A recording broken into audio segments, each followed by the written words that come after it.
Phase Hero 2026 hype rankings for Marvel and DC. This is our last show of the year. I hope you're ready for a good old new year. BD here, joined today by Jenna Anderson. Jenna, you are still on mute. Hey, everybody. The way you hesitated saying 2026, you almost like didn't know what year it was, which is totally valid. I feel like that's how we all are this week between Christmas and New Year's. I barely know what day it is in June. So you expect me to know the year, the time, the date between Christmas and New Year's? Can't be me. We got Aaron Perrine. What's going on, BD? Airport rules are full effect, baby. Woo! That's right. Something like that. I'm actually spending my New Year's Eve. I need 3 flights on United to get my status for next year. Somehow I didn't get it. So I'm actually taking 3 flights on New Year's Eve. I'm just doing a triangle. I'm not kidding. I'm not. I'm using my points to get the status for next year because those free bags and that. I'm 6'3". Okay, I can't be sitting in the back of the plane.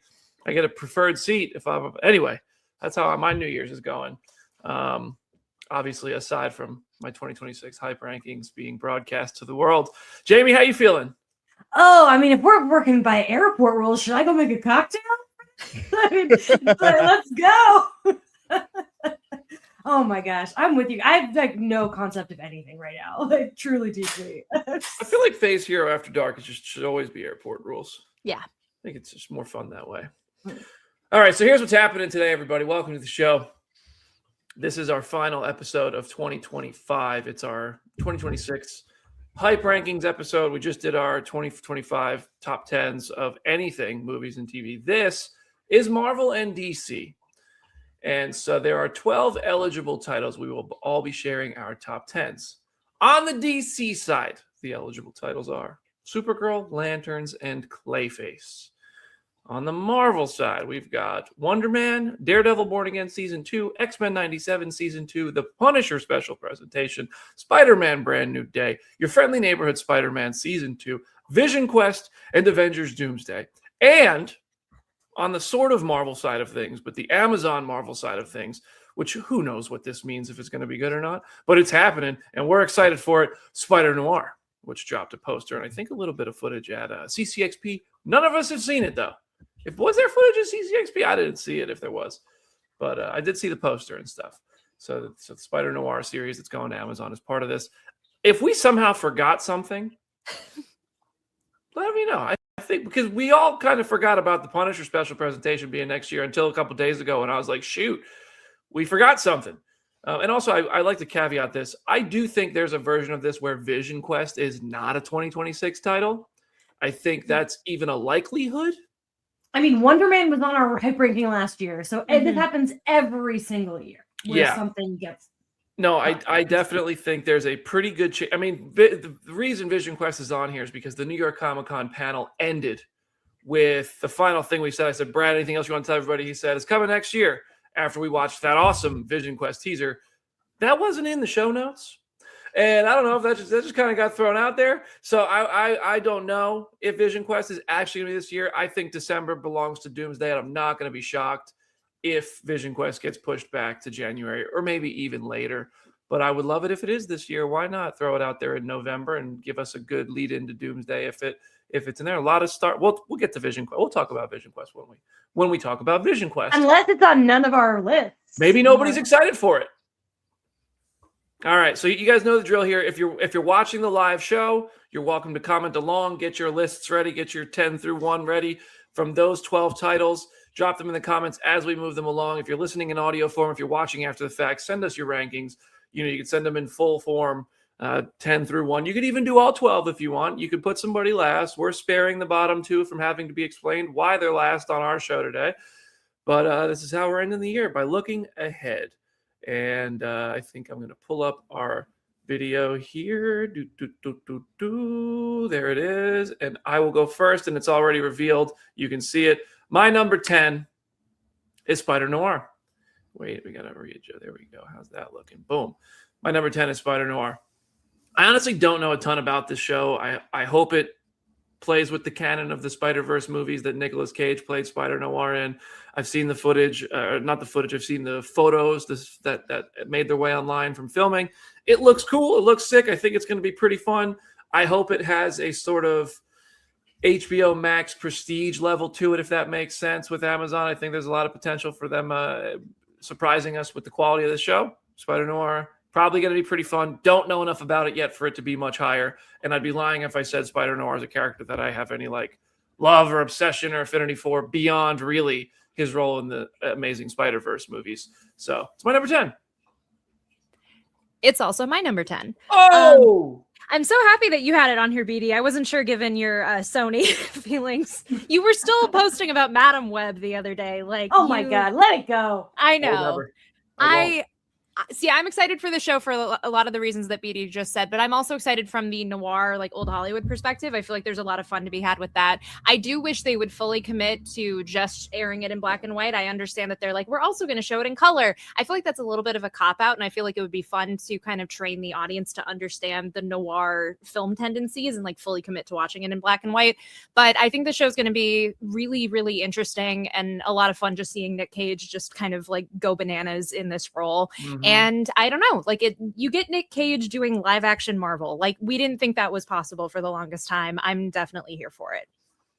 There's no way Jamie also has this number 10. Not with Nick Cage. No. Come on, be serious. My number 10, actually, it's a surprise it made the list at all, and it's Daredevil. The first Wow. time I made the list, it was absolutely cut. But then I remembered that Kristen Ritter is back as Jessica Jones, and that is one of my favorite all-time comic book casting. I love the show, especially season 1. I love her, and because of her, I will be eventually finishing season 1 at some point in my life. But yeah, at first I was like, I'm not going to put that on, but it's literally only because of her that this made the list. Wow. Do I say it?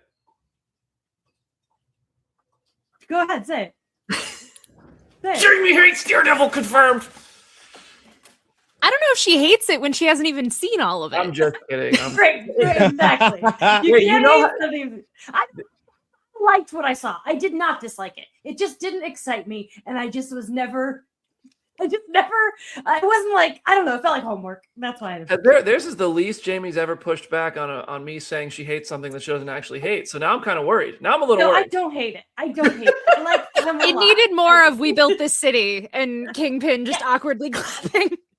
Oh, There was, yeah. I really did enjoy what I saw. It says a lot that I didn't finish it. All right, Aaron, you're number 10. I got Clayface down here. Now, see, the funny thing is that this in previous years probably would not have made it here, both for it being like a spooky season thing and like just my general taste. But everyone I know is so excited to see what Flanagan and them are gonna do with this whole thing. I have been successfully off of parts of social media, so any little behind the scenes footage / filming shots I've seen has been very scary. So I'm gonna walk in, I'm gonna get completely surprised, and who knows, you know what I mean? I am willing to be surprised, and it is exciting because so many people I know have such respect for this creative team that I'm like, I'll give it a shot. Why not? All right. I'm not surprised. I am surprised this is even in your 10 and not off the list, given that it's described as body horror and stuff. But Substance. If they listen, Flanagan, put Eric Pride's in here, and I'll have it at 8 when we get to the end of the year. every time the substance comes up, Jamie gets a penny. She gets 1 inch taller every single time. All right, my number 9, and this is, to be honest, these 9 through 5 kind of were my most difficult, I'd say, to figure out how to sort them. Number 10 was easy. 9 through 5, I did a lot of flip-flopping on, and my number 9 is X-Men 97 season 2. And I think that's just because I'm such a live action boy. Like I do love animation. I do, but I think it's just the live action stuff really reaches to me. But I also think when this show is here, I'm going to be locked in so fast, so excited for 97 season 2, because X-Men 97 season 1, I mean, is it, I think it's fair to say it's a freaking masterpiece. Like, that's so damn good. maybe not a masterpiece, but like it is as close as you could get, if not. What they did with these characters, what they do with the show, the question mark of not having Beau DeMayo involved anymore is still just that, a question mark. Maybe it is important, maybe it's not, but like that whole team did such a good job on season 1, and it is more than one person who makes this show. So I don't know if him not being there will have that big of an impact. We'll find out, but I do believe Brad and bringing in the OGs as EPs and this voice, I think X-Men 97 season 2 is going to be really, really cool. And probably when I'm watching it, I'm like, damn, I should have put that higher. I think it's going to be better than some of the things that are above it on my list. But if I could watch other things first, it would have been 9th. I think that's a really important like distinction to make, because I think people come into these rankings episodes as a viewer and they think that it's us preemptively trying to rank the quality of the thing or preemptively trying to say like, here's how excited you should be for the thing. That's not the case at all. I view this as like, if I could wave a magic wand and be given all 12 of these projects, what order would I watch them in? Mm-hmm. And so I think that that's a really important kind of distinction to give. My number 9 is Daredevil season 2 for a lot of the kind of the same reasons that Jamie said, even though I have finished season 1, obviously. Like so much of it is Kristen Ritter for me. Like, I cannot believe she's back. I like am so delighted to see what that is going to entail. I just like everything else on the list. I would want to see more if I was given the opportunity to watch all of them at once. But like you said, kind of with X-Men, I am going to be locked in once the show's actually airing. It's just like, this is a very, very stacked year. I think this is the best year of hype rankings that we've ever done in terms of like the anticipation and quality of the projects. It's one of the hardest it's ever been to land on a list. All right, Jamie, number 9. Yeah, I'm glad that you said what you did about like hype versus what's going to be good, because I think my number 9 is going to end up being one of the best things that comes out of it. But right now the hype is lower, and it's Spider-Man Brand New Day. And that is because that's Marvel's fault. They have shown me nothing. They are promoting a movie that's coming after it and not this one. Which is like, why are you doing that to me? I like once I know who Sadie Sink is playing, I'm sure that my hype will go up a gazillion, because fun fact, Max is my favorite character on Stranger Things. I love her. So like I'm gonna love this movie when it comes out. I'm excited about like the cast of characters we're getting to see. It's just right now it doesn't even feel real, this movie, because Marvel is decided to take this time to promote a movie that comes afterwards. But I think it's going to be good. And also, like what BD said, my 9 through 5 are pretty close. I really struggled with ranking those. So I just know the comment section just lit up. I just know it went crazy just now. That was the first big shocker I'd say of the day. All right, Aaron, number 9. Okay, Daredevil Born Again season 2. Jenna, put your forehead to the screen. Once again, we meet in the middle. I'm not serious. So like, I'm an unserious individual when it comes to this. Other things, I'm sure that there's some seriousness. Like, get my opinion on like a well toasted piece of toast. But for Charlie Cox, Chris Ritter, and them, I'm sure that this will be good, and I'm sure that this will be a lot of what people want some of the things to be from some of the commentary after the first season. But I'm not Adam. You know what I mean? I'm not Adam Barhart. Shout out, baby, wherever you are. I hope they're doing all right. But I'll see what we got. I'm sure it'll be good. I mean, y'all seen half of it on the internet already, haven't y'all? I don't know. It seems like we're allowed to touch leaks now, but that's a conversation for the first show back at 2026. Oh boy. Number 8.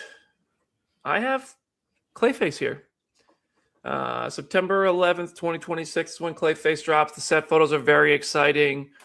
I think I'm more excited for Gotham City than I am Clayface, if that makes sense. I think that to take a step into the DC universe, to see another director following, this is a big year for the DC universe, because everything so far has been, now I think James Gunn is involved in everything, but it has been just intrinsically James Gunn. Creature Commandos, Superman, and Peacemaker, to the point that he wrote and directed almost all of that, except for some episodes of Peacemaker.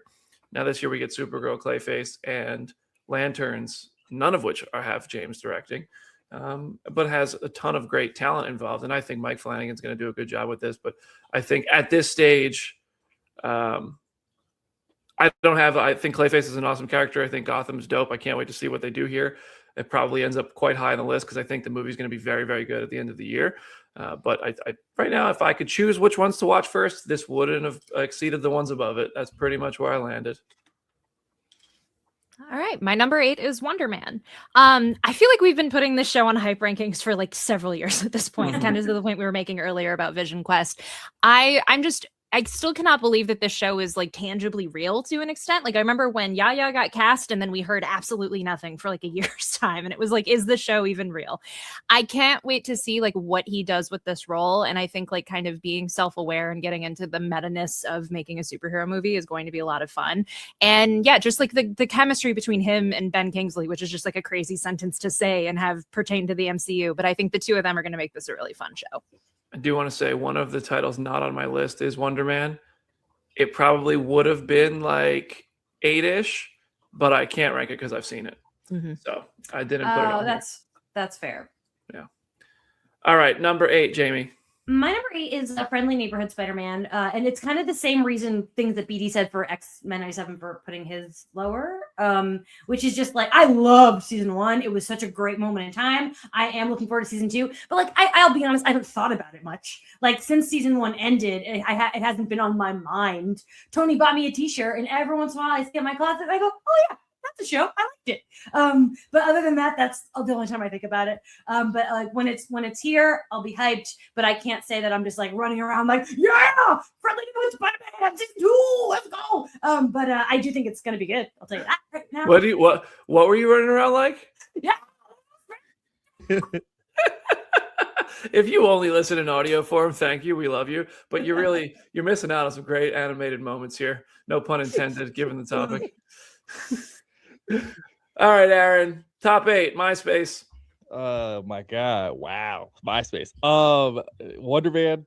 The funny thing is that this is so strange because if other things weren't occurring this year, like if the shuffling of projects had happened just a little bit differently, this is probably higher up.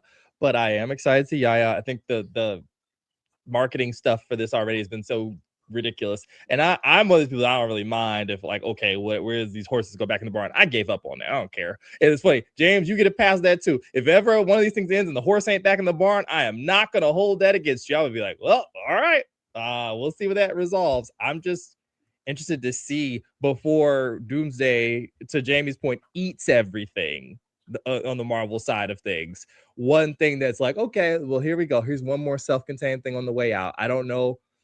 I could not tell you what will happen in this show. I have no clue, but I am excited to see it. I could tell you.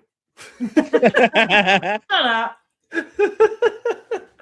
My number 7 is Vision Quest. Again, I don't really know if we're actually going to see this show this year. I won't be surprised if it's punted like Wonder Man was previously, but the teaser that they showed at New York Comic-Con was just absolutely phenomenal. It looks so stylish, looks so clever and witty.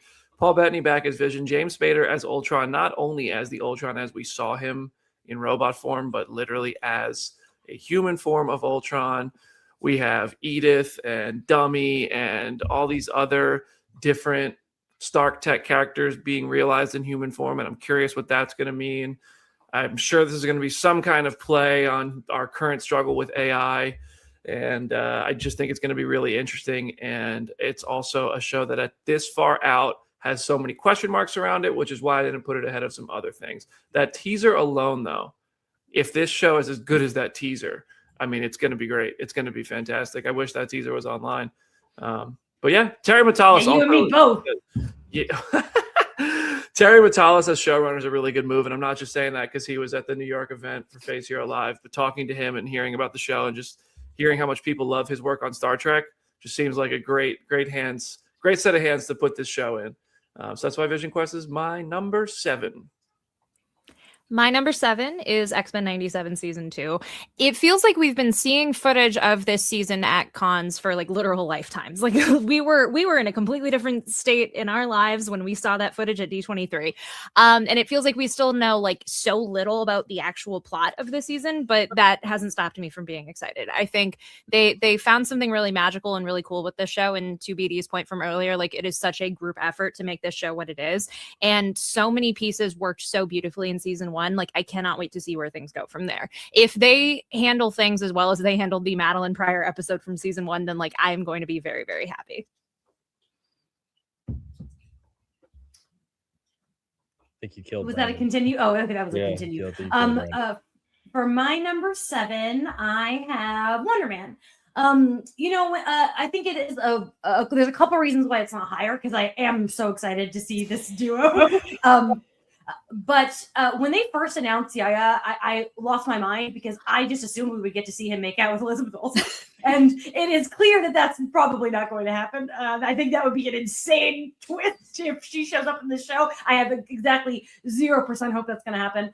So I, had to adjust expectations. I am thrilled for this one. We're finally getting it. But I got to say, it's another one, fault of Marvel. Like, if you are dumping a show in a binge drop in January, to me, that just, I feel like you don't really have a lot of faith in this show. That's what they did with Echo, and I liked Echo a lot, but Echo is still kind of a lower tier for me, and I worry that this is going to be the same way. But I do think it's going to be fun. I'm prepared to laugh. I love me some Trevor, so I am excited about it, but just not as excited as I once was. Aaron, how you feeling with your 7 spot? Dece, I mean, I got Lanterns down here, which is crazy. Like, it's long time coming, right?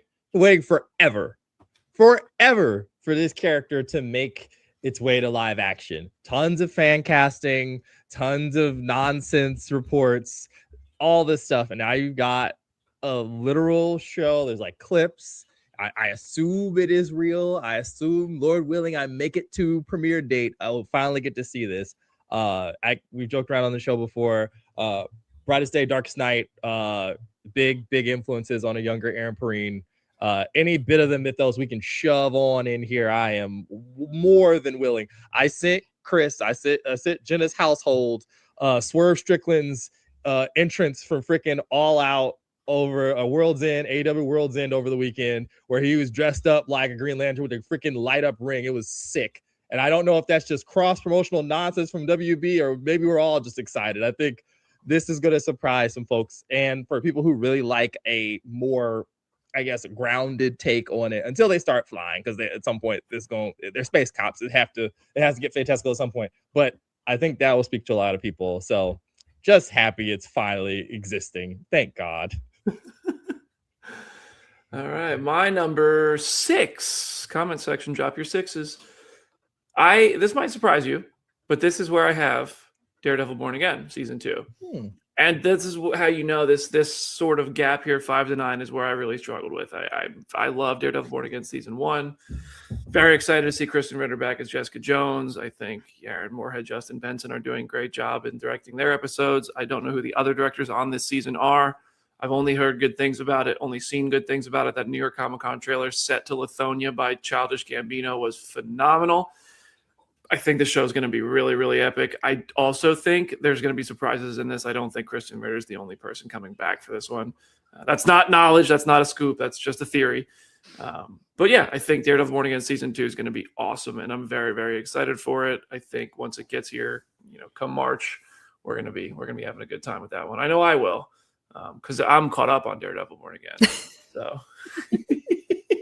People are still going to try to scoop you on that. I have a feeling like there's going to. Well, I got credited for saying that Dr. Doom kills Thanos in the beginning of Avengers Doomsday with an AI set video in the tweet. Tweet went super viral, and it just says via Brandon Davis.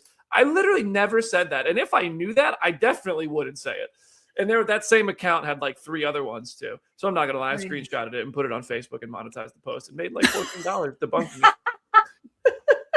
Got to do what you got to do. All right, my number 6 is Vision Quest, and to BD's point, I think a lot of it is because of the New York Comic-Con trailer. Like, being lucky enough to be in the room and see that footage, it thoroughly floored me. Like, I was not expecting it to look and feel the way that it does, but I think that like really massively helped it bump up into my rankings. And I think this cast is going to be really fun. As I said when Diane Morgan was cast a few weeks ago, like, I cannot believe she's in this show. I think it'll just be really, really weird and special. And I honestly hope it comes out before Doomsday. I really hope that we kind of like let Doomsday and Secret Wars kind of sit and not have this show still doing whatever it needs to do kind of in between. I think let whatever happens in Doomsday really ruminate for the next year. So I feel like there's easily a place where you could put this out in the fall. And I hope that that's the case so we can finally see it. I hope you're right. I so hope you're right because that's such a good point. Oh boy, this is the one that's gonna really explode the chat. I think we're gonna get a little crazy. We're gonna not believe it. I'm gonna be honest. Sometimes it depends on the day. Sometimes this is my number 2. Sometimes it's my number 10. But like in this moment, it's my number 6, and it's Doomsday. Doomsday is down here, and this is going to be my longest explanation because there are a couple reasons why this is down here. The first and foremost being that the Marvel trailer drop for this is ridiculous. It's awful. I hate it. You expect me to go see a movie that is unrelated to this franchise 4 times? That's insane. Also, it is my job to write about these things. One of my freelance gigs yesterday, my editor assigned me a story that the third trailer of Doomsday leaked, and she linked to a post that said, "Here's the HD link." And I go to the link and I'm like, I don't know. It wasn't the HD leak. It was an AI recreation. Now, when editors at sites are messing this up, how are you going to expect grandma to know the difference? Like to do this drop this way in the height of like AI nonsense is so frustrating that it's making me less excited for the movie. But all of that aside, I'm just not like Chris Evans back as Steve. I wish I was more excited about that. Like it just doesn't thrill me. It's to me a lot of the choices they're making are safe and it's all for money and I don't think it ruins anything for Endgame. I know there are some people who think bringing him back like ruins his ending. I don't agree with that. It's comics. It's comics, people. That's what happens. But I will say the reason why it is still higher it is because of the X-Men. Like I'm such a sucker. Like, I want to see them back. I don't care. And everyone knows I hate Cyclops, but I love James Marsden as Cyclops. And it looks like he's actually going to get to be doing cool shit finally. So that's like every day it's different. One day I'm just like, I'm so annoyed. I never want to hear about this movie ever again. And the next day it's like, oh, but Ian McKellen's there. So that's why it's like dead in the middle because I'm just constantly shifting and changing and I have so many feelings. I'll wait till but spoiler alert, Doomsday was not the other title I left off my list. So I'll wait till I get to Doomsday to share my thoughts. Aaron, your number 6. Okay, I mean, you're not gonna if you're listening at home, you're not gonna think about what I'm saying. You're still furiously typing down in the comments at what Jimmy just said. So I got Vision Quest at 6 because honestly, the WandaVision trio is the best. It's so good. There has not been a weak link yet. I have no reason to distrust anything Mother touches turns to gold. It's great. It's fucking amazing. So I am super excited. I know Brandon is getting his Stark lore stuff, and Jamie, we always are just sitting at the end of that dock in the tattered wedding dress waiting. One day she will return.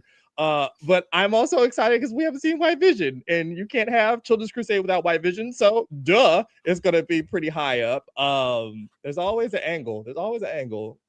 You can talk about waiting at the end of a dock. It is just so strange how now finally these things from the multiverse saga are like starting to have reappearances and finally like sequel-ish stuff. And it's just it seems like what is the end of it? Like Vision Quest finally bringing White Vision back at the time where Doomsday and Secret Wars are taking over. It just feels so odd. But also they did very specifically call Vision Quest the final of the trilogy that started with WandaVision. So that's interesting that they're referring it to WandaVision, Agatha, Vision Quest as a trilogy. Weirdest trilogy format I've ever heard of, but exciting nonetheless. All right, so we are in the top 5 here. Let's go through real quick. I'll start. Let's go through our 10 through 6. My number 10, Spider-Noir. 9, X-Men 97 Season 2. 8, Clayface. 7, Vision Quest. 6, Daredevil Born Again. My number 10 is Spider-Noir. Number 9, Daredevil Born Again. Number 8, Wonder Man. Number 7, X-Men 97 Season 2. And number 6, Vision Quest. All right. Oh boy. 10, Daredevil. 9, Spider-Man Brand New Day. 8, Spider-Man Friendly Neighborhood. 7, Wonder Man. Woo! 6, Doomsday. I crushed that, you guys. Clip it. Put it online. Nailed it. Are we sure you didn't like magically get a drink when you said you were going to make a drink earlier? It's just a matcha. I wish it was Also, something for the else. people knowing, like we are recording this in the middle of the afternoon. It would be way too early. I'm not drinking, I swear. Yeah. I run it live and I pull the comments up because I'm watching live, but we did record this a little earlier, and Even with airport rules, it's a little too early. it's 1:40 p.m. in LA, and Jamie's fucking hammered. Aaron, what are your 10 through 6? It's New Year's. It's New Year's. It's okay. It's okay. I Aaron, won't you're tell 10. you if I was drinking. I would fully admit it. Yeah. Aaron, 10 through 6. 10's Clayface, 9 is Daredevil Born Again Season 2, 8 is Wonder Man, 7 is Lanterns, and 6 is Vision Quest. And clap for me for getting through that because I was like, oh, what are numbers? I think Jamie's not drunk. I think she was nervous to have to read Doomsday again in her bottom half. I was. All right, top half. Here we go, everybody. If you're watching live, drop your number 5s. Here we go. My number 5 is Lanterns. I'm very, very excited for Lanterns. Mostly because I think the DC Universe is putting out such good stuff. Not only the DC Universe, but I also think HBO Max is the best streaming service. And I'm very, very excited to see what they do. The characters that are going to be appearing in this are very, very exciting to me. Finally getting Jon Stewart in a real live action series that's actually happening. Hal Jordan. And then we're also going to have Guy Gardner coming back with Nathan Fillion back in that part after Superman and after Peacemaker. I think this is really, really exciting. I think it's going to be a really exciting next step coming after Supergirl. I know everybody's freaking out. They delayed it. No. This was always after Supergirl, or at least it's been after Supergirl for longer than any of us have known about. And I'm betting, I think Jenna's the one who brought this to my attention while we were talking about it, is that the Peacemaker premiere for season 2 was August 21st. I wouldn't be shocked if that becomes like the DC TV show slot because it works pretty well for Peacemaker, I think. Lanterns, and also James Hawes is directing this, and he really wanted to do a Bond movie. He did The Amateur, which is kind of an underrated spy thriller.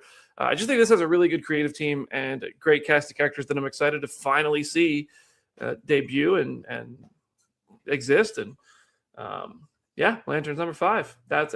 This was the one that I was like, these kept moving around. Everything above them is pretty set and easy for me, but I'm very excited for Lanterns and the few below it as well. Thank you, Jamie, for being the first person Yeah. to say this movie so that I didn't have to be the first person to say this movie. I was physically sick to my stomach in the lead up to this episode because I thought I was going to have to be the first person to say Doomsday on this show. Again, it is a testament to this year and like the quality of everything that we are getting that I can put an Avengers movie at 5 of 10. I think that there is so much that I'm excited for in this movie. I do agree with Jamie that the trailer rollout is just bananas. We'll talk about it more on our first news show next week because by that point, a certain piece of footage will hopefully be legally released. But I'm just so. Oh no, we can talk about it. Don't worry, you talk about it. You get invited to stuff. That is true. You got me there. I'm saying the quiet parts out loud. I am excited by that footage at very least, but I will withhold any further thoughts until more people can actually legally see it. But I'm just so nervous about this movie. There is so much that's riding on it. There's so much that it can and kind of needs to accomplish. And then at the end of the day, it is still part 1 of 2. Like we will still have Secret Wars and we'll restart a lot of this conversation all over again. So it's like, yes, I am excited for this movie. But again, I'm the person who put Endgame at 9 when we did the Infinity Saga rankings. Like I like these movies, but there are other things that I am more excited for going into this year. I'm more of a spectacle person than you are, Jenna. Mm-hmm. There's no doubt about it. Which is why I disagree with you. Which is fair. Again, if we all had the same list, that would be extremely boring. Mm-hmm. No, I know. That's Jamie, number 5. Supergirl, Woman of Tomorrow. I kept switching this with Doomsday in my mind, but then I realized I don't have any qualms with Supergirl. So why would I put it after when also it occurred to me, it is the only title on this list that is a woman. It is the only woman titular title we get next year, which bums me out. But it looks great.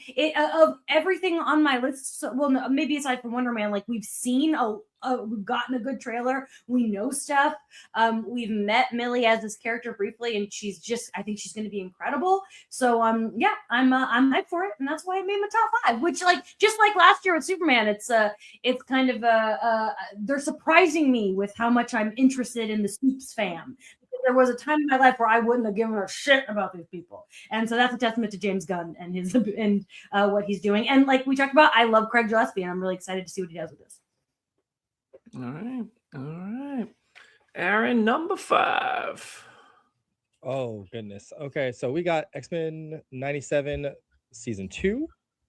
I mean, this is one of the wild. This is where it starts getting kind of hard, because I remember in the lead up to season 1 being like, are y'all sure this is a good idea? One of the only things on the internet that most everybody agrees on is that the original series is beyond reproach, basically, in its impact on pop culture and its love from the fans, all of it. It's one of those nice, like me and Jenna joke around with those dolphin photos where the dolphin is jumping out of the water. It looks like Lisa Frank in the background. It is Utopia core. What should be? I really loved the first season. That is still probably the purest wild trailer reaction, not trailer reaction, but like screening reaction I've been in 2 years. Is freaking X-Men 97 1 when the freaking theme music started in El Cap. But yeah, so I'm so excited. I'm like beyond, and I know that they're gonna crush it. They're working super hard. God bless. I have faith in X-Men 97 season 2. Much like I have faith in my number 4, which is the Punisher special presentation. I think this is going to absolutely rule. This is directed by Ronaldo Marcus Green, who a couple titles off their resume. King Richard with Will Smith. I like that movie quite a bit. Monsters and Men. I've never seen Monsters and Men, I don't think. 2018 movie. Top Boy. 8.4 on IMDb. We Own This City. Not to be confused with Kingpin. But yeah, no, I think John Bernthal as Punisher is one of my favorite castings. I love the Punisher character. One of my first favorite characters as a kid. And the fact that John played a part in writing this, I think makes me more excited. I like it when the actors like their characters. And I'm very, very, very, very, very excited for this, even though I think that credit scene in Daredevil Born Again made absolutely no sense when he just like escaped with Carpuccio or whatever that cop's name was. Spoiler! Yeah, I was about to say. Oh my God. Well, listen, it is no. I'm just kidding. I don't know. If when you watch the final episodes, there's something the Punisher does where you're just like, what was the fucking goal here, Frank? Hashtag protect Jamie. But so I'll put anybody who watched it knows. Hashtag project. Yeah, Leto, nice Leto reference there. But then there is, the Punisher's still alive and he's got a special. And this is going to be set before Spider-Man Brand New Day, if what Brad Winderbaum said on the Face Here Live is any indication, because he said, spoiler alert, he survives the special. So this would mean it's coming sometime between now and June, presumably, because Spider-Man is a July movie, and I love that. I'm very excited. I think Daredevil probably goes from March till May, and then shortly after Daredevil ends, we will have a Punisher special presentation, which hopefully is about an hour long. I don't know. They're usually like 45 minutes long, I think, but they're like just glorified episodes of Disney Plus shows. But fuck yeah, I love the Punisher, man. I can't wait to see it. Not to actually you, but Frankencastle does exist as a concept, so he could technically survive any of these projects and then get reanimated, which would be wild. That would be the funniest direction to take all of this, but I would be very here for that. And related, my number 4 is Spider-Man Brand New Day. I think that there is just so much potential with this movie, not only with like everything that has been thrown into it, all of the new casting. Obviously, the Sadie Sink casting question is going to linger for the longest time possible. As we've joked on the show, every single redhead that could exist in Marvel Comics seems to be on the table here. I am worried that a little bit like that speculation is going to make the fandom a little disappointed ultimately in what they get, because like people have kind of hyped it up into their heads of she's playing this and Trammell Tillman's playing this and all of that. And I think like ultimately at the end of the day, this movie won't please everybody, but it doesn't need to. I think what it can do and what it sounds like it's doing is going to be something really special. The enthusiasm that Tom Holland and Destin have for this movie and the way that they talk about it is enough to sell it for me, even though to Jamie's point, we don't really have official footage. When Destin is like, yeah, we have like comic panels up in the behind the scenes stuff and we're like emulating certain comic imagery, that makes me very excited. So I think there's so many directions this movie can go into, and I don't know what to expect, and there's something really fun with that. Nice. Okay. Well, we're getting into the nitty gritty here. These are some tough picks. We're getting spoiled. Hopefully all these are good. Yeah, I hope so. This is where 4 through 1 to me, this is where it was easy. Like everything else was tough. I really struggled with it, but the rest of my list was like so obvious for me what I'm most hyped about. For 4 for me is Clayface. I mean, come on, Mike Flanagan doing Clayface. I just I, unlike Aaron, live for spooky season, and I'm so excited that we have this to look forward to at spooky season. Mike Flanagan writing it is just like that is all I need to hear. I'm so excited to see what they're going to do with it. I just it's just like a different fun thing to be excited about, that it's unlike a lot of the things that we're getting. It's kind of like it's on its own little island of like Clayface in like this dark Gotham live action. I'm really hyped about it. Hell yeah. All right, Aaron, Fantastic Four, round us out. Okay, Friendly Neighborhood Spider-Man Season 2.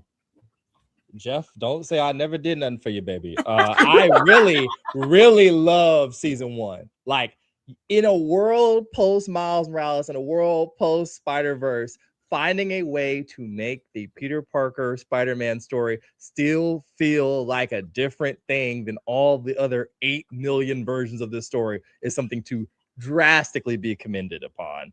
I mean, it's the only taste we get of Coleman in any of this mix until he inevitably ends up in a live action thing, which I feel like grows closer with the day. I just don't know where. I was very amused at just and you know, it's a larger conversation for another podcast, but like how they were able to play with certain MCU concepts without really having to answer for the piper on other things. And that is something I feel like whatever awaits us on the other side of 2028, you know, when the ants rule the world, they'll use our franchises to just do that, where everything doesn't completely have to like line up 1-to-1, but we can call back to the fun stuff and maybe not use some of the other fun stuff. And I mean, also just, I don't know, like I'm really excited. Freaking Gwen, and we have no idea what this version of Ghost Spider is going to do. Have no idea. So I am a big Spider-Man fan. Once again, the show had all the headwind against it possible. People yelling about where's Spectacular Spider-Man? Like, why are we not just doing that? And for them to show up and make a case for themselves was really commendable last year. And I think this is going to be really fun. All right. They representing the Spidey Hive over there. That's right. 2 and 3 were tough for me. This was a tough one for me. And I think depending on what side of the bed I wake up on, it might have changed. But today I could only control the side I did wake up on. And these are 2 movies I'm very excited for. Had I not read a specific comic, I don't know that this movie would be so high on my list. It would be pretty high, but I don't know if it would be this high. And my number 3 is Supergirl. I really am curious. Like, I would love to know what Brandon, who didn't read the Woman of Tomorrow comic, would think upon watching that trailer, because I really think my love and excitement for this movie is coming from how good of a comic Tom King wrote and the fact that he's involved with this movie. And I think Millie Alcock is going to do a tremendous job embodying this version of Kara. So I just think it looks awesome. Craig Gillespie has such a great resume. I think that DC Universe is on such a roll, and there's just there's 2 movies I don't know that I could put this ahead of, but the number 2, it could switch. They could switch, but Supergirl I think is really going to be. And also, if I didn't read the comic, it just also, I think that the comparisons to Guardians of the Galaxy in tone feel fair, which to me is a compliment. Like, I love the Guardians movies. So the Supergirl trailer, just in 2 ways, both as just a movie itself and a movie based on a comic that I love, looks awesome. So I very much cannot wait to see Supergirl. And in fact, if I was doing this based on what I'd see tomorrow, I might actually, this should be number 2. But I don't know, it's tough. This is 2 and 3 were really tough. Again, this is a stacked year. And I think people kind of need to remember that as they are probably arguing incessantly in the comments section of like this. Even I left titles off on like the bottom of my list that like in previous years I've had at number 1. Like there is a lot to like be happy about this year, and there's something really great for that. My number 3 is Clayface for a lot of the reasons that Jamie just said. I remember in another life writing up Mike Flanagan talking about how he wanted to make this movie and being like, that sounds nice. Maybe, you know, a million years down the line, we could maybe get something like that. But like, that seems impossible because like, it just never felt like something that a studio would want to make with the massive cinematic universe that's at their disposal. The fact that this movie now exists and has the cast and the creative team and just the attention to detail behind it, having seen some of the set photos, they don't really give anything away at the grand scheme of things, but there is like one specific homage that they make that I am so happy to see. Like, I hope it is the hero shot of the first teaser trailer. Like, I think that it is really cool. I'm just so happy that this movie exists and that it can take things into genres that we're not necessarily expecting, and that it can fully be a horror movie that is entrenched in Gotham City and entrenched in this larger universe. Yeah, that first Clayface trailer is gonna be such an epic moment. I can't wait to see that. I feel guilty that I can't remember who's directing it because we keep talking Flanagan. James Watkins. Thank you. Yeah. I gotta start putting some sauce on his name because there was a version of this where Flanagan I originally was going to direct this one, but he just didn't have the schedule for it. Yeah, I'm sad about it. And also they're gonna get the first cut of it in January. So like that's they have time. Like it's the DC universe is running a tight ship over there, and I think it's all things are coming up good over there. Hopefully that continues this year. All right, number 3. Come on, guys. This had to be in my top 3. Vision Quest.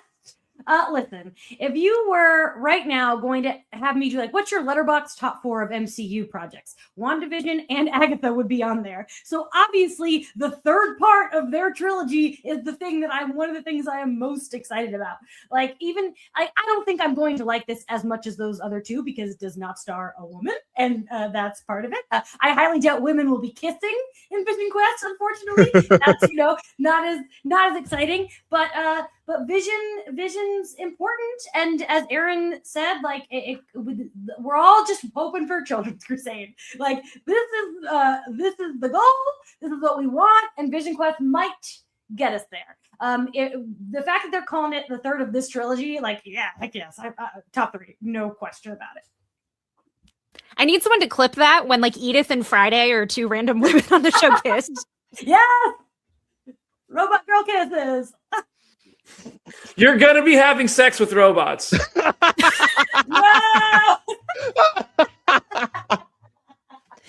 I'm glad you brought the bit back, so we didn't have to. That stuck with me. That's episode 100. Y'all tried so hard to make me look like a monster. I'm a realist. Somebody who did not listen to episode 100 just went, what the fuck is happening? I will never look at a delivery robot the same way again. Drewski meme. Drewski meme. We keep setting Aaron up to fail. Nobody's gonna listen to what I have to say. Don't make Aaron go last next time. Oh my goodness. All right, number 3. All right. My number 3 is Supergirl, and I think it is a testament to what James Gunn has built. When I came from the world of sport, and 2.5 years ago, which would be about the same amount of time since we've all had like, okay, James going to be running DC universe. The Oklahoma City Thunder were like a fun oddity, and since then they're like a machine that was made in a lab to play basketball and kick everybody's butts. And I feel like that's what he's made the DCU into in 2 short years' time. Like it is not just that is very cute or whatever they're gonna do over there. That is no, this bad boy is an earth salting machine. So for a character whose publication history maybe isn't what a Batman or a Wonder Woman or a Superman is, to have me excited about that, to have me excited about freaking a body horror movie, as Brandon said. Notice all the DCU stuff is on this top 10. I don't think it was that way last year. I don't think it probably was, but it is now. You have to respect it. on there. Yeah, I don't think I did. It's absolutely justified. It being this high is justified. And also, yeah, I'm not like a huge Guardians person either. You have to respect it. As you know, I feel like Macho Man Randy Savage. You don't have to like it, but you got to respect it. Oh yeah. Oh yeah. So yeah, it's a 3. That was pretty good. That was a pretty good Macho Man. Brandon, one day we have to go watch The Vault. One day when you're here, we have to sit there and go through some old Vault footage. I love me some mid 1980s wrestling.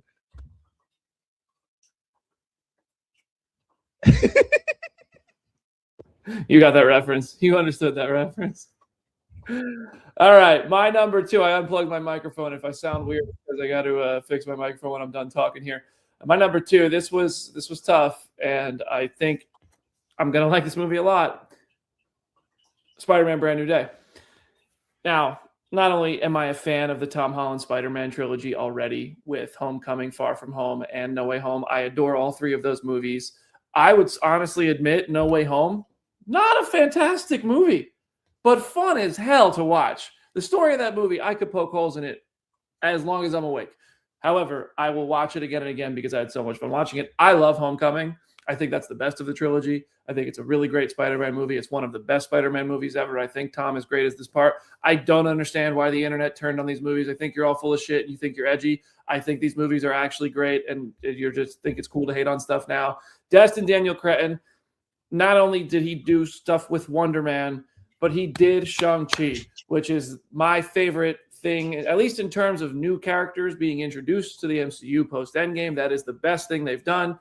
Destin Daniel Cretton had, I would like to think it was Tom Holland, but whoever Tom Holland's stuntman is, that probably isn't getting paid enough for that Cirque du Soleil performance in the Glasgow streets. That looks amazing. They got Spider-Man swinging in live action. And on top of that, you have one of my favorite characters in The Punisher. You have another one of my favorite characters in the Hulk in this movie. You got whoever the hell Sadie Sink is playing. I just watched the Running Up That Hill scene last night for the first time. I think Spider-Man Brand New Day is going to be awesome. And if you're not excited for it, I think you're a fucking liar. That's my bottom line. Because I said so. Hell yeah.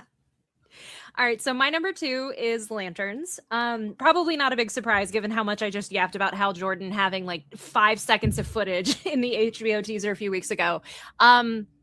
To Aaron's point, it is still a miracle that this show even exists. We have gone through so many evolutions to get another live action Green Lantern property. We almost had an HBO show that was fundamentally so different in so many different ways. And just as someone who has waited ever since the Ryan Reynolds movie for Green Lantern to no longer be a punchline in the popular culture, like I'm glad that this show will start to remedy that.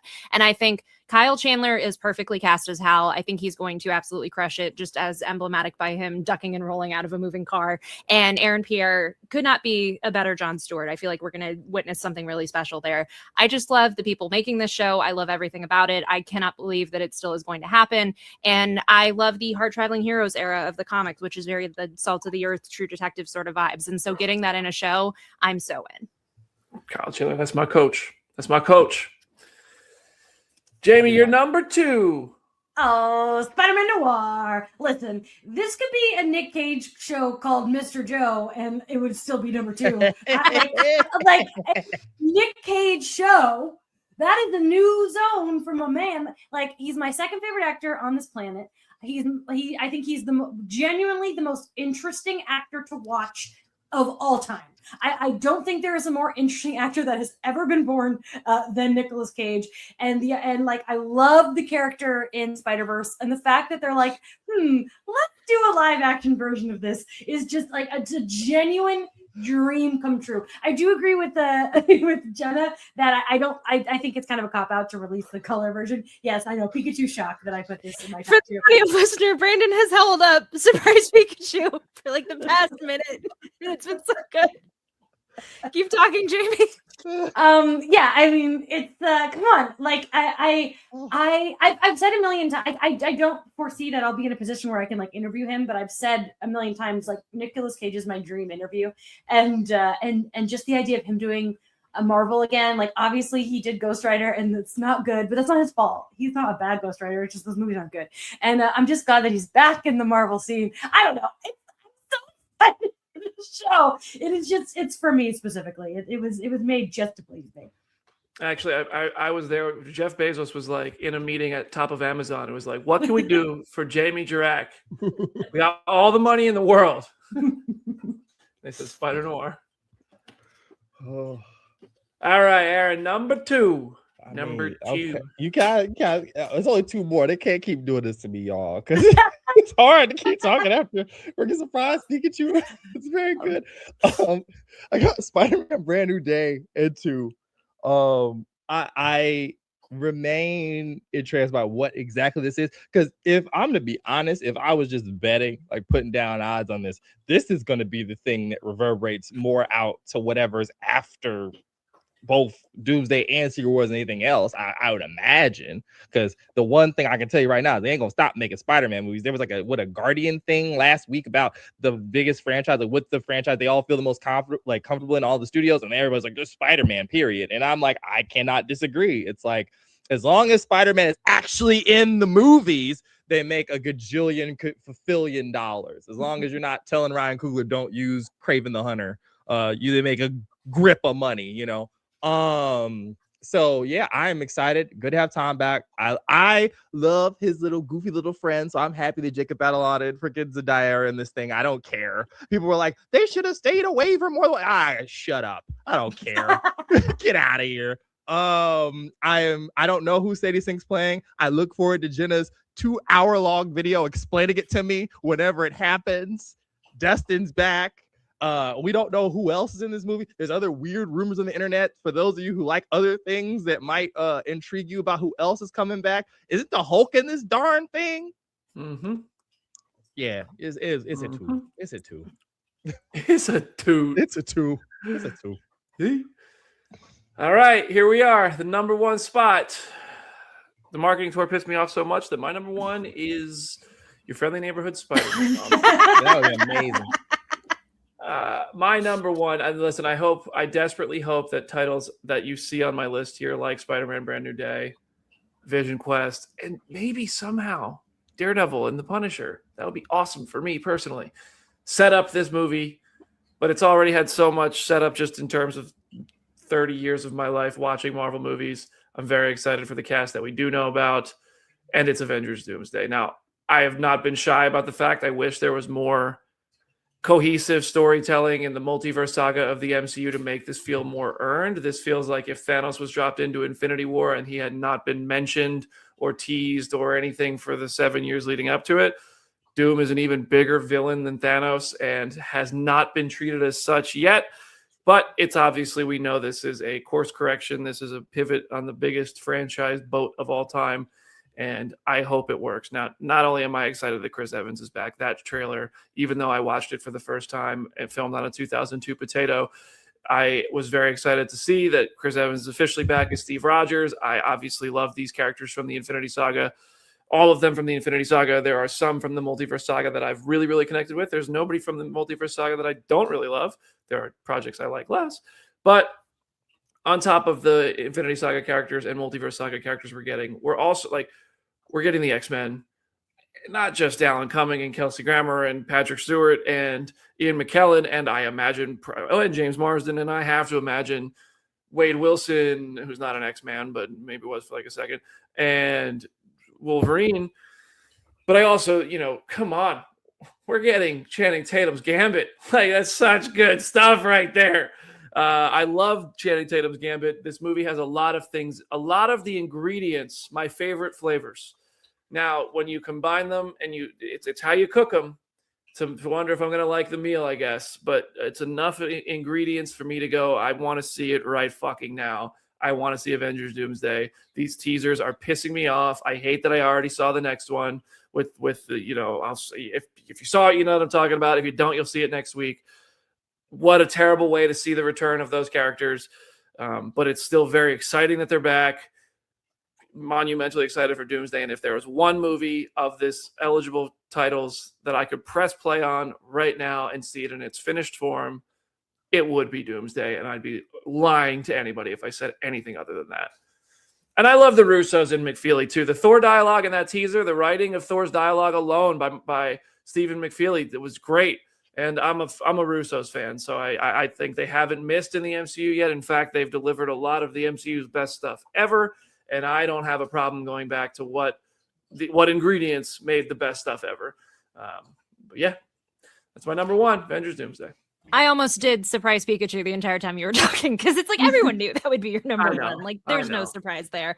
I do love your ingredient analogy though. I think that is such a perfect way of putting it. And like you're excited to see what that makes. I'm a little nervous, and so that's why the I'm nervous. Yeah, I'm it's both. Yeah. My number one is Supergirl for so many different reasons. It's not just that it is continuing Superman's story and the ending of that movie. It's not just the fact that we get 3 super related movies in theaters 3 summers in a row. Like that is still a dream to me. It's not just that it's a Craig Gillespie movie. And like, I love so much of his work. I, Tonya is one of the best biopics of all time, at least of this century. And so I would watch anything that he does.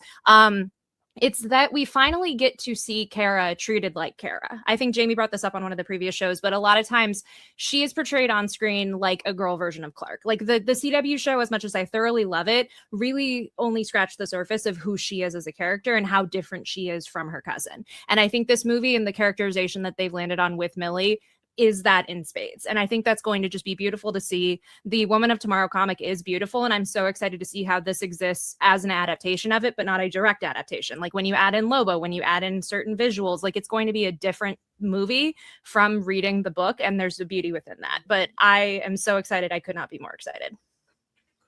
All right.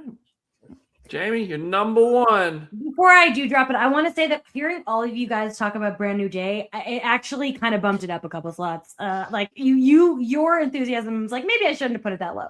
But that's okay. My number one, you have to have a real chokehold on me to beat Nicolas Cage. Like truly deeply.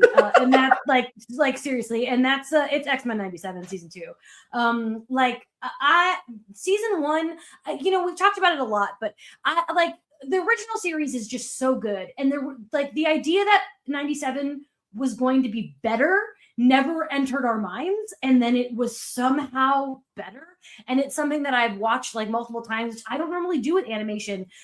It's not like I like animation, but it's like I said with Friendly Neighborhood Spider-Man. I loved it. Didn't really think about it again. I have not stopped thinking about X-Men 97 since we were in that theater, since we heard that music on the big screen at the El Cap. And like, I'm just so excited to see where it's going. It ended on such a good cliffhanger. Like if like BD keeps saying, if I could watch anything right now for me, it would absolutely be X-Men 97. I got to see my boy Beast because this Beast isn't problematic. The live action Beast, unfortunately, every single day I have to read news about how he's problematic, but not the cartoon version. Thank you, George. So yeah, I just like I said, like to beat Nick Cage is some serious business. So I'm friggin' hyped. No, I had no idea that was that was your golden goose right there, X-Men 97. I didn't know. Yeah. All right, our number one. Oh my God. I mean, come on. It's Avengers Doomsday. Like I hear both of y'all and I understand. I even hear Brandon on that, but I come to tell you from the outside world, the marketing is working on normal folks. Like I've had more people hit my phone about these 2 teasers than anything preceding, and I'm like, I don't know what I can't call it. Well, would the marketing have not worked if it was also online? Yeah, I don't know, but they're seeing it when they see it. They're not getting spoiled either. Like that's the crazy part. I'm like, how do you not know? But they don't. I still maintain what we said a few weeks ago, which is the people who have been texting you about this aren't even necessarily like the average audience members who need to be sold on this movie. If they're aware of it enough to text you because they know that you love the MCU, they're probably more plugged in and like an easier sell on all of this. But go on. My parents? Your Daddy parents type person is like, yeah. You don't go to the movies? Are they seeing the trailer or are they seeing the AI recreations? No. Actually, the funny thing is I've started serving as that, but they haven't even asked me about that. The stuff my daddy brings me is more like unhinged than that. He's like, are they making Hancock too? Like that's what I get. That's what I deal with in my house. They damn well should be. I got from my dad recently. Is this Godfather 4 poster I saw on Facebook real? Yeah, right. That's what I like. Dad, for real. Sorry. Let's talk about it. We shouldn't make fun of them because we're going to be cooked when we're old. Mm-hmm. We're like, We're gonna AI be is going to 25 take minutes. all. I'm going to be convinced that I'm messaging, I don't know, Cody Rhodes on he needs to borrow $3,000. You gonna be cutting a promo against Tupac? He's like, he's real. Like my phone's gonna ring. Yeah, Keanu Reeves is gonna call me. Keanu, what? What? Brandon, you're Anyway. breathtaking. We just won't let Aaron talk up on this show. Apparently, We're No, all- please, Aaron. Oh my god.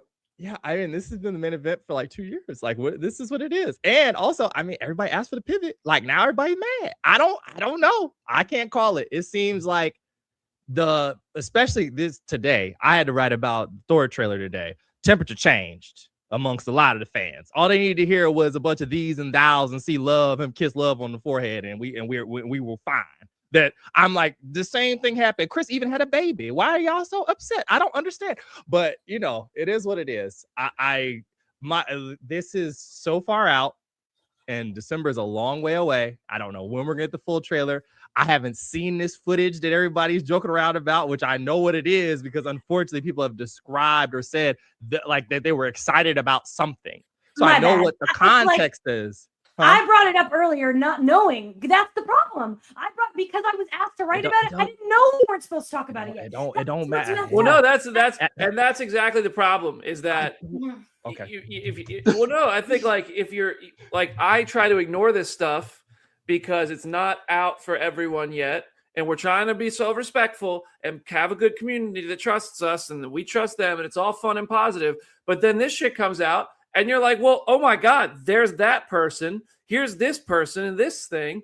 I gotta pretend I didn't see it. Oh. Fuck, I just watched 30 seconds of an AI version and didn't even realize until I saw something that looked a little off and looked at the comments and saw your AI slop bores me memes. Like, what? This is so annoying. I am very excited for the movie, and I'm very, very, very annoyed with this marketing rollout.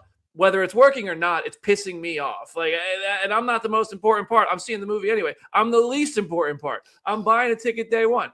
But it's just it makes me so. I mean, I don't know. This ain't about the trailers. I think that the movie is gonna do gangbusters because you're making the fucking like follow up to the movie that the last movie everyone in America saw. 100%. You're Like, right. even- That's right. My only thing is, and this is not what I don't want this to happen because I'm impatient and I'm very excited for Doomsday. But if this had happened like 10, 15 years from now, I think this could have been like Force Awakens level Marvel event. Where you had everybody come. It hasn't been close to long enough for it to be comparable, but it could have been that if it was way further down the line. I think it's almost a break glass in case of emergency type of thing to have to do it now, which, hey, look, I get the criticisms of that, but also I'm okay with it because for me, it's going to work. These are the characters I love so much with new characters that I also love. So I'm not mad about it. Maybe it robs me 20 years from now of that moment of seeing it happen then. But and also maybe break glass case of emergency is a bit of an exaggeration, but also I think there's no denying that it hasn't been the hit factory that it once was with everything making $1 billion. So this is like, okay, let's do what we know will work. Okay, as long as it works, I'm in. I don't care what the reason is. I look forward to having this conversation on next week's show. I'll just leave it at that. Yeah. Anyway. This was supposed to be about the trailers really that much at all, but I guess that's where that's what everybody wants to talk about because everybody who's watching this show watches those trailers. That's on me. I'm sorry. I feel it's all right. It's okay. I'm excited to see Fantastic Four. I watched First Steps with my family while I was back in Ohio. I really adore that little film. I am excited to see any of the returning characters. There's even some other stuff floating around now that people don't have chairs, Jamie. That are images floating around of people who were possibly in the movie. It's rough. I only know about Evans having not a chair, so interesting. I do want to say though, like I don't like to disagree with Aaron because Aaron is a prophet and is arguably the smartest person here. But I do think that we have to acknowledge the trailers because it's about hype. Well, these are hype rankings, and trailers are part of what gets you into the hype. And because they're annoying me, it has dashed the hype for me a little, but like you said, we are a year away. There's so much more to promote. It's not going to be like this every time. There's no other thing that they're going to drop this for, and so it's so early. And I think when the time comes, of course, I'm going to be seated and excited. Like, of course. Brandon remembers a couple years ago, to get my own tangent off, when they said there was going to be Roman versus The Rock at Mania, and the internet wrestling commentariat flipped out because, oh my God, it's not Cody. What do you mean? Like, finish the story, blah, blah, blah, blah, blah. And then they pivoted and it ended up working out in the night, basically. A build that was only really a month and a half long for a WrestleMania program. It's supposed to be about 3 months. And it worked out. It did. Despite Dwayne, God bless him, meddling. I just watched the Smash Machine on a plane. Not as Scorsese intended, but still very fun. And I feel like we're in for the same thing here. It don't really matter. I mean, like, a lot of people, their exposure to Dr. Doom is cultural osmosis anyway. I don't know. The second he lay waste to one of these worlds or kills a child, it's a wrap. Then he's gonna be a bad guy. So I don't know. That's just me though. I know I could be wrong.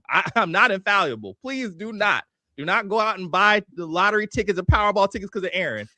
No, If you could just give me 6 numbers between 1 and 72, though. Maybe. We come on the next time. There's a full studio. All 4 of us there smiling with like stage quality lighting. Where'd it happen? Aaron grooved me a couple Powerball numbers, and now let's I'll agree tell you right right now. now, If one of the 4 of us wins the lottery, we open our own studio. Let's Oh, make it I'll tell you right happen. now, if I won $1 billion, I'm buying a hype house and I'm putting a Phase Hero studio in it in LA. And I'm telling Jenna, hey, you and Chris, it's it. You're moving here. Let's go. And And you can pay for them to move. exactly right. No, I That is would pay true. for it. Yes. Here, Yeah. no, I'm not saying figure it out. I want $1 billion. Now you figure it out. No. No. 2026 hype rankings. My number 1 moment is when I win the lottery. That's right.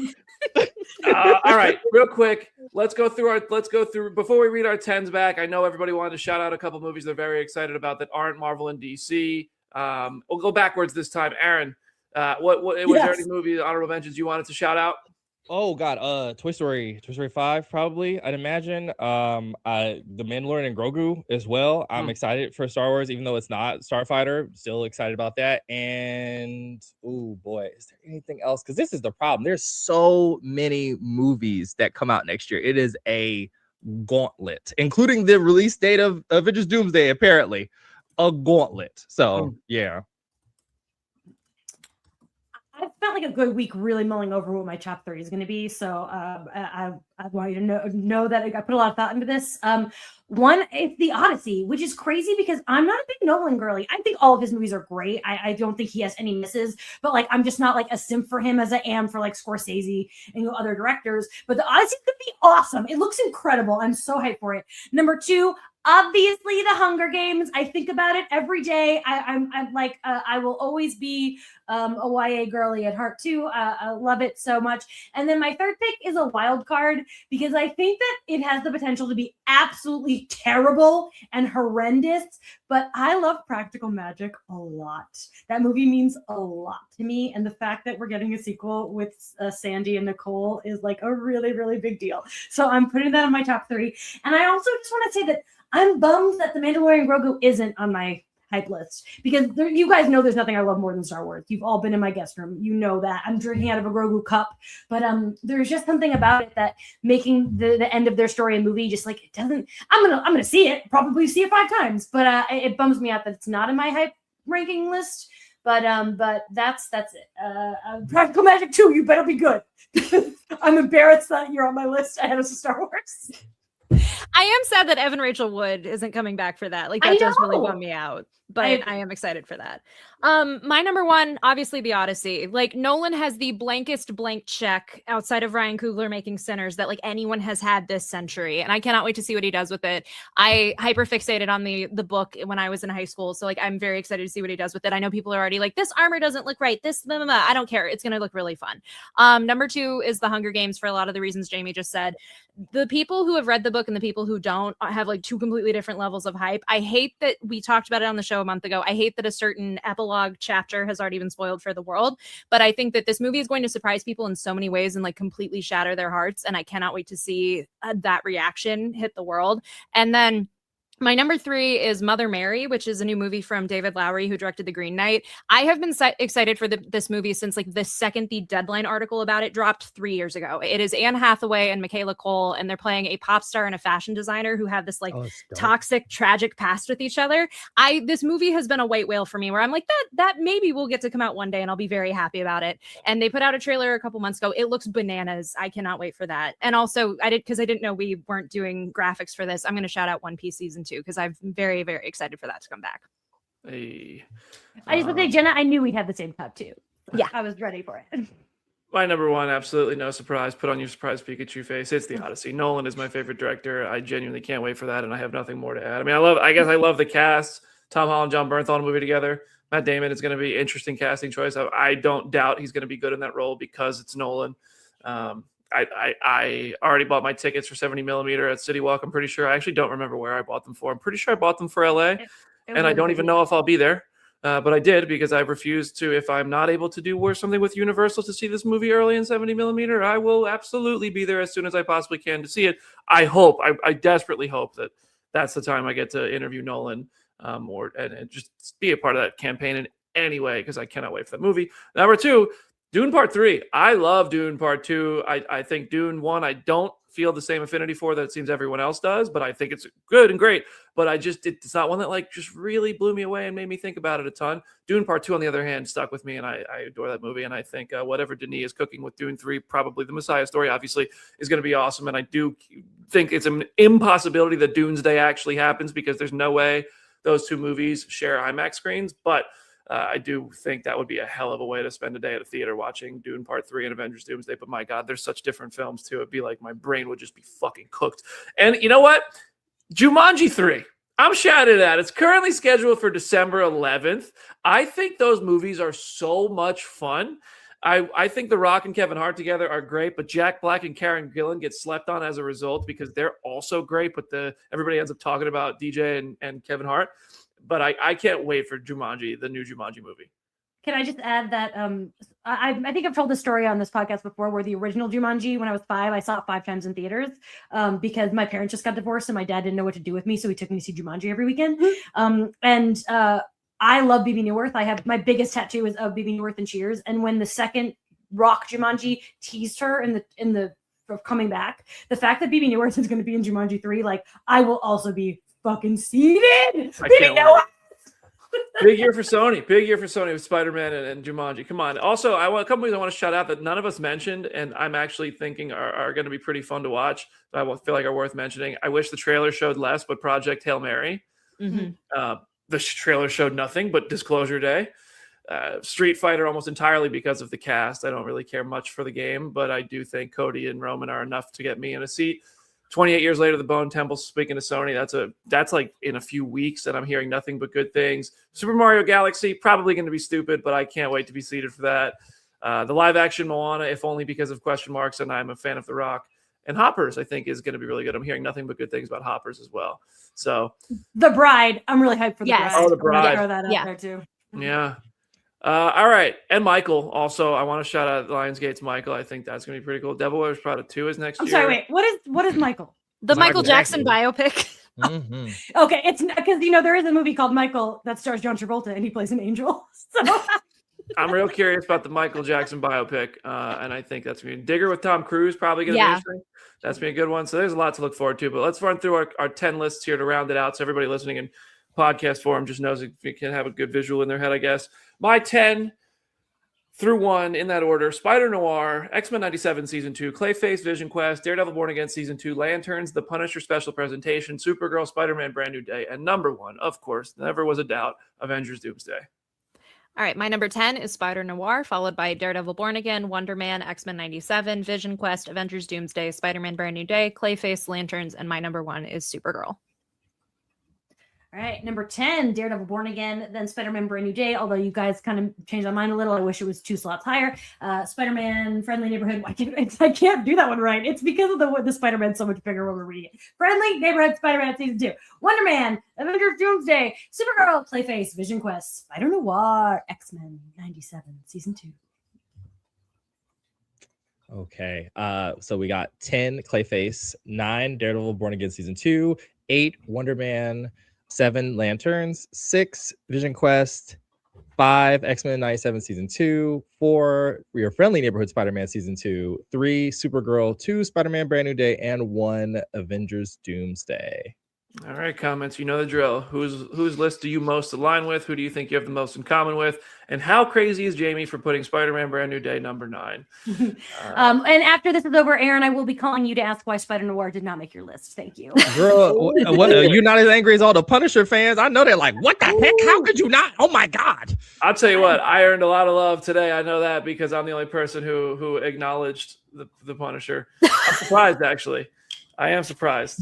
Can I also just say I'm the reason Spider Noir's on the list because I had realized like weeks ago I was like, oh yeah, we should put that there, and I knew it was because Jamie would have it in her top 2. Yeah. Thank you. Thanks for that. Because I don't know anything. I'm not paying attention to things. These people really have to guide me like a lost puppy. I don't know what's going on at any given moment. Well, what's going on right now is we are wrapping up today's show. Thank you so much, everybody, for hanging out with us on a big year.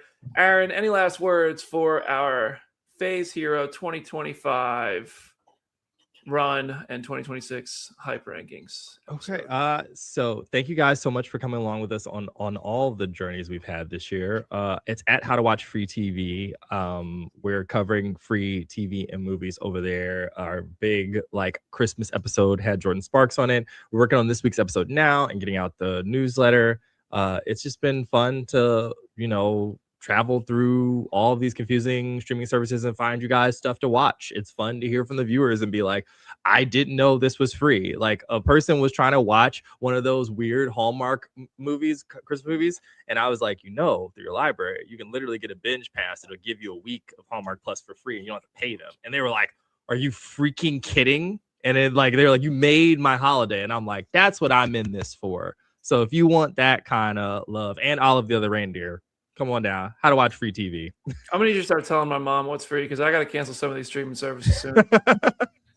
I'm paying too much for these things that she's using and I don't. Jamie. Oh, goodness. Thank you guys so much for listening to us and enjoying the chaos. And thank you to the three of you. It's always just what a pleasure. What a joy to get to do this with you guys. I really hope that in 2026 we get another in-person show together. I have faith. There's a whole year. That's a whole year ahead. And gosh, I hope 2026 is just better than 2025. Just in general, just in blanket slate. General kind of a business. Follow Love in the Time of Hydra at LitoPod on social media. In a couple weeks, we are starting Agent Carter season 2 on our Patreon. It's only $1 a month. And then Agents of S.H.I.E.L.D. coverage begins again in March. We had so many awesome guests already for season 3. So just hopefully we can keep that momentum going. And as always, follow me on Letterboxd at Jamie Jirak. I can't believe in 2 days I get to start my best of the year first watches list again. It's my favorite thing to rank everything I've watched for the first time. I don't just do it for new movies. I do it for everything I watch for the first time. I think this year I watched 375 movies for the first time. And find out what my number 1 is. I'm just going to tell you, it was Crash. Cronenberg's Crash. People getting horny over car crashes. Check it out. Crash from with Ludacris? No. 2 different ones. 1995, David Cronenberg. Crash 19. Oh, wow. Okay, David. Yeah, that makes the a lot other more sense. Crash I'm sorry, is on 96, nobody's 96. top list. Yeah, I that's was like, hold on literally a second. the worst Best Picture movie to Yeah. ever win Best Picture. Yeah, Cronenberg's 1996 Crash. It is. You would hate it, about horny. Brandon. You would hate Yeah, it. you would hate it. You should watch What? Is it about hockey too? No. No, it's literally about people getting horny over car crashes. What if the substance, but cars and romantic relations with cars? I'm gonna watch Heated Rivalry, by the way, as soon as I get Yeah. time. Hell yeah. It is the next on my list for things I'm watching that are not work related watches. I'm finishing Stranger Things, and the next thing I'm watching is Heated Rivalry. Oh, yeah. That doesn't mean it's going to happen anytime soon. I'm probably going to take fucking weeks to get through Stranger Things, but whew. All right. Jenna, what you got? It's at Hey It's Jenna Lynn on social media. As always, go read some comics and go subscribe to my YouTube channel, which is at Go Read Some Comics. All right, y'all. Thank you so much for an epic year. Aaron is rocking the Go Read Some Comics shirt. Always buy the merch too, everybody. That's what we do out here. Big year coming up. Obviously, all the titles we just talked about, we'll be talking about that here. The goal is to have a show every single Wednesday night and then release it every Thursday morning for you guys. We've done a really good job of that for the past month and a half. We're going to keep that up. Thank you so much for riding with us. I'm launching a new podcast in January. It's going to be more interview focused and a bit more wide ranging. Maybe that's all I want to say so far. If you look it up right now on podcast platforms and you want to subscribe early, that would be really nice because it would feel good if the first couple episodes get a lot of downloads. It's currently called the Untitled Brandon Davis Podcast. But if you're listening to this at a later time, it's probably called The Main Character with Brandon Davis. So I would look for that too. Thank you guys for rocking with us on Phase Hero. Thanks for an insane year of just fun times and awesome opportunities and just the best audience. Our community is just, you guys are awesome. I love our listeners, our viewers, our comment sections, never fail us. And we appreciate you guys. So play our show for your dad, play it for your cat. Have a happy, safe, healthy new year. And we will, we'll see you next year.